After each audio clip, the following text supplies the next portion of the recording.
எண்ணூர் தனியார் உரைச்சாலையை மூட வலியுறுத்தி 5 நாட்களாக நடைபெற்று வரும் போராட்டத்திற்கு நாம் தமிழர் கட்சி ஒருங்கிணைப்பாளர் சீமான் ஆதரவு தெரிவித்து உர தொழிற்சாலை முன்பு அமர்ந்து போராட்டத்தில் ஈடுபட்டு வருகிறார். சென்னை எண்ணூர் பகுதியில் தனியார் உர தொழிற்சாலை அமோனியம் கசிவு ஏற்பட்டு சின்னக்குப்பம் பெரியகுப்பம் பகுதியில் ஆண்கள் பெண்கள் என பலருக்கும் மூச்சு திணறல் ஏற்பட்டு பாதிக்கப்பட்டனர். இதன் காரணமாக தொழிற்சாலையை மூட வலியுறுத்தி 5 நாட்களாக போராட்டத்தில் ஈடுபட்டு வருகின்றனர்.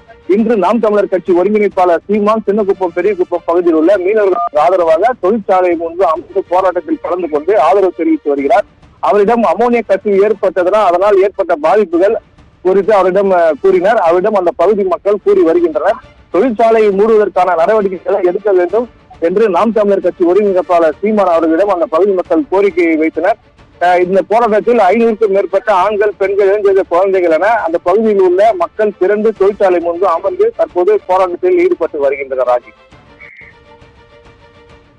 தங்களுடைய விவரங்களுக்கு நன்றி நவநீதன்.